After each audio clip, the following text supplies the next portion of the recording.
It keeps coming out, but I keep shoving it back in because I really want to eat.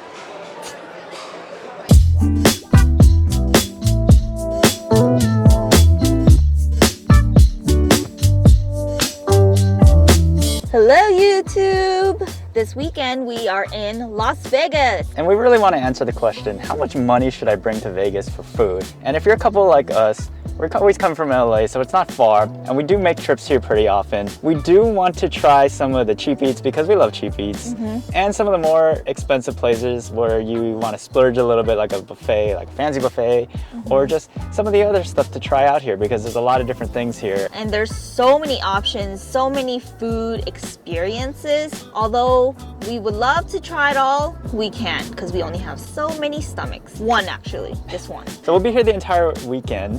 I'm gonna try as many places as we can and just find out at the end. We don't have a set budget, so we want to see at the end how shocking it was, the amount that we spent. We're having breakfast today and we're here at one of our favorite spots, the spot that we've gone to before in the past. It's in downtown Las Vegas called PublicUs. Let's go.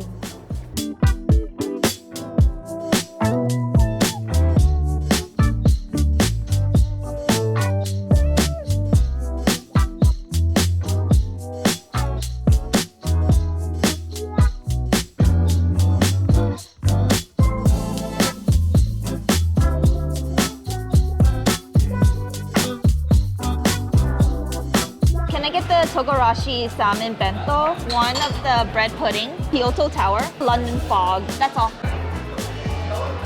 Kyoto Tower, which is the cold brew, London fog with oat milk. We haven't had coffee yet today. I think this is the first London fog I've had that has cinnamon in there, but it's good. As always, Kyoto iced coffee totally hits the spot. But it's interesting, it has almost sort of like a tea type of flavor to it, where it's not like really dark and heavy like some cold brews are. It's very light. It gives you like a different buzz. We got a breakfast bento with salmon and eggs and rice and salad and a mac salad. There's something about fish for breakfast that just works. Yeah.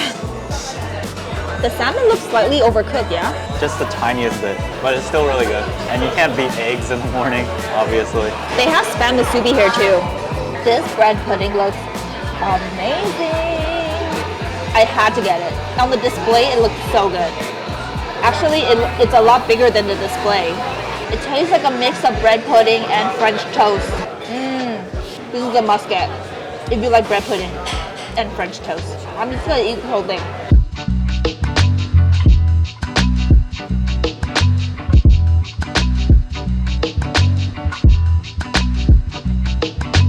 One poke bowl, two choice, the shoyu and the limu, please.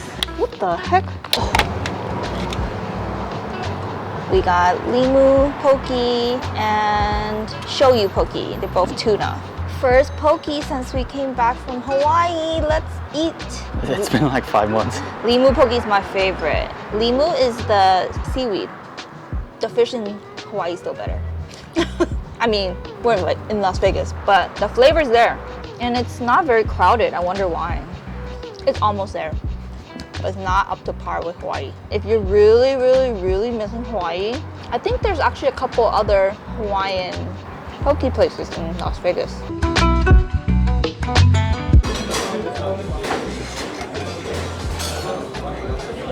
We have a feast.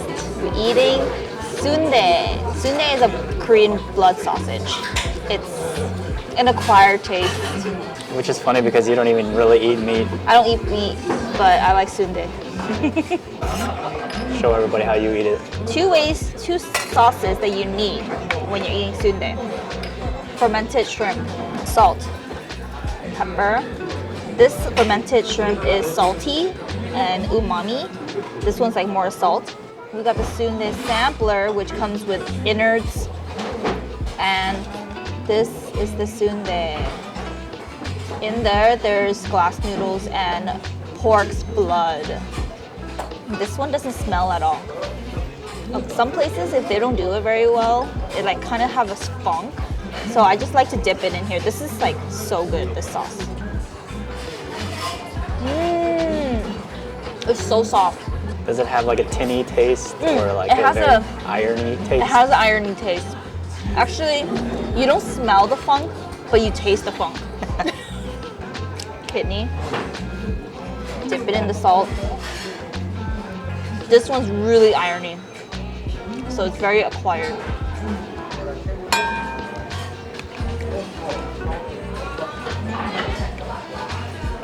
Sliced beef and glass noodles. This is basically beef bone broth. Yes. It's really, really, really comforting. And if you're sick, it'll heal you. And even if you're not sick, it'll heal you. Yeah, it's really clean. So with this soup, they don't add the salt yet. They let you add the salt for yourself to your taste. So it's up to you. It's good.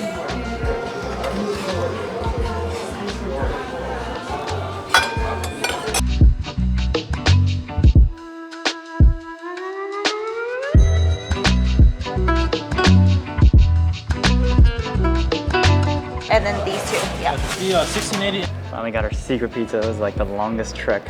We never waited this long. It was like 35 minutes and we haven't had dinner yet. So Secret Pizza is in the Cosmo on the 3rd floor. It's not written anywhere, so you can't find it in a directory. Yeah, it's a secret to everybody. Yeah. I always get the white pizza. It doesn't look very special, but trust me, it's really good. It has ricotta and mozzarella. And I know I'm lactose, but I don't give up. Dare I say, better than Joe's in New York. So worth that 35-minute wait? Now that I'm eating it, yes. It came out fast. And Peter got mushroom and pepperoni.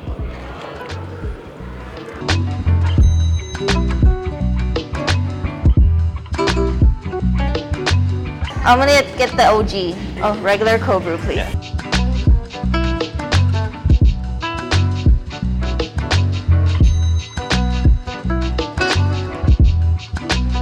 Pumpkin spice latte and cold brew.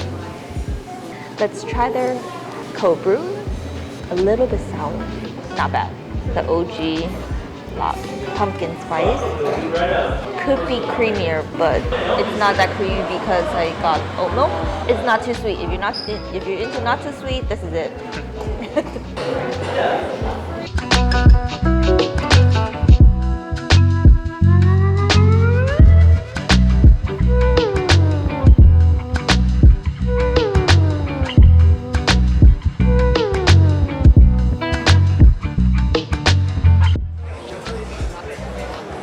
I filled up on the seafood station.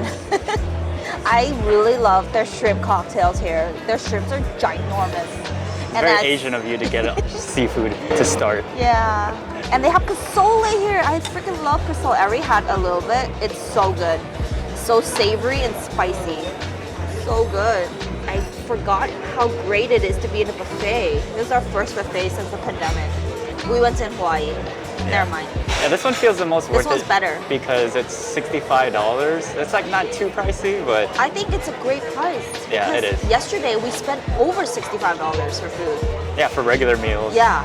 And we like here having choices. you have like high quality food. But also there's parking. That's a lot of money.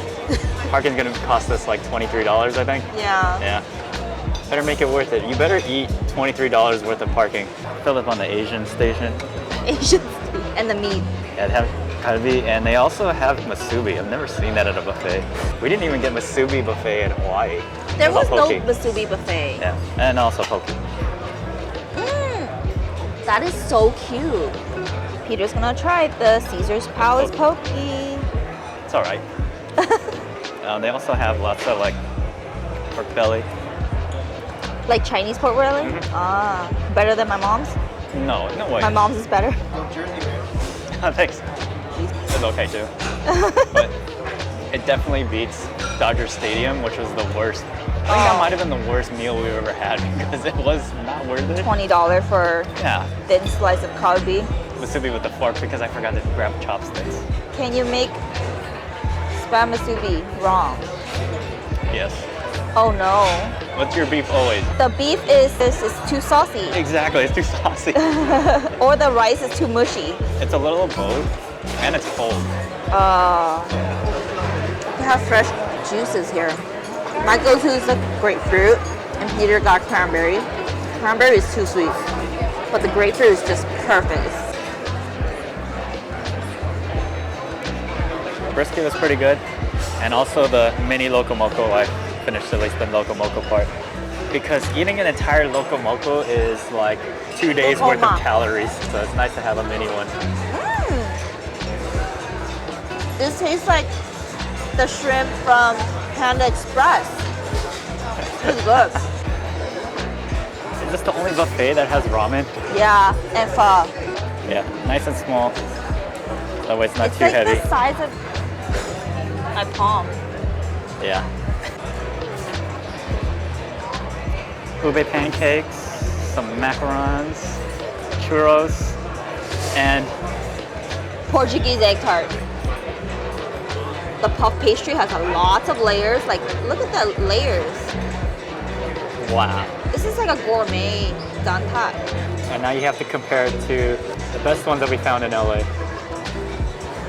This is so good. No way. I thought it was gonna offend you and offend your family. You offend me, you offend my family. I think because the way the puff pastry is, it's like millions of layers, and they glaze the sugar on top. It's so good. You know what? It's like a mixture of, you know, those butterfly cookies and an egg tart. It made a baby and it became this. It's so good. I'm not overhyping it. It's really good. Come here for the dantat. And that's everything we ate in 24 hours in Las Vegas. And the total amount that we spent was $247, which sounds like a lot, but at the same time, we only had one that was like relatively expensive meal. And this is only one way to do Vegas. Like we said at the beginning, we come here pretty often and we just wanted to try some different things. This is just one way to spend your money in Vegas. There's lots of other things that you could try, especially if you do like to get drinks. It is Vegas after all. Yes. So you could probably add in an extra, I don't know, $50 a day for drinking on top of that. Or if you decide to go to more sit-down restaurants instead of some of the smaller places that we went to, you might end up spending additional $50 a day on that too, if you consider one additional meal at, let's say, about $50. Overall, I think that the buffet was the most worth it because for the amount that prices have gone up from inflation for food, Yes. it feels like it didn't go up too much, and Yes. it felt like it was worth the amount that we spent. And also the way we like to explore is kind of do the best of both worlds. A little bit of cheap eats and a little bit of splurging. And you get the best of both worlds. We hope you guys enjoyed this video, and please subscribe and give us a thumbs up. We'll catch you next Sunday. Bye!